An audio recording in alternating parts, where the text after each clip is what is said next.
SNS 살펴보는 정치의 흐름 여의도 SNS입니다. 오늘은 이 SNS 중에 심상정 대표의 SNS부터 만나보시죠. 정의당 심상정 대표가 올린 이 한 장의 사진. 지난 10일 서울의 한 아파트에서 입주민의 폭행에 시달리다가 극단적인 선택을 한 경비원이 근무하던 이 경비실의 모습입니다. 심상정 대표는 갑질과 폭행을 견딜 수 없어서 스스로 목숨을 끊은 강북구 아파트 경비 노동자에 대한 추모가 이어지고 있다면서 고인의 아픔이 얼마나 컸을지 부디 평화로운 세상에서 영면하길 바란다라고 밝혔습니다.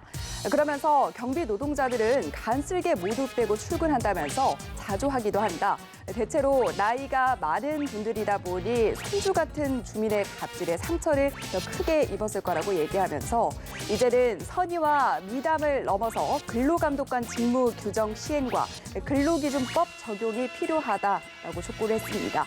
또 노인 일자리 수만 늘리는 것이 아니고요. 근무 환경 개선과 노동권 보장으로 사람답게 일하면서 살 수 있도록 해야 한다고 강조하기도 했습니다. 다음 SNS 보시죠.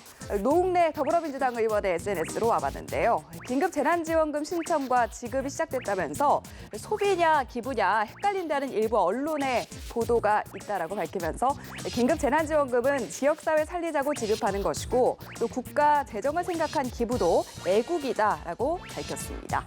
그러면서 당당히 신청해서 어려운 이웃을 위해 과감히 소비하면 어떻겠냐라고 하면서 아울러 재정당국과 자치단체에서 신청과 지급 과정, 사용에서 발생된 문제들을 속히 시정하면 더 효과가 있을 것이다라고 이처럼 덧붙였습니다. 원희룡 제주도지사는 긴급 재난지원금과 관련해서 정부 긴급 재난지원금의 사용 지역 제한 폐지와 현금 지급을 건의한다라고 밝혔습니다.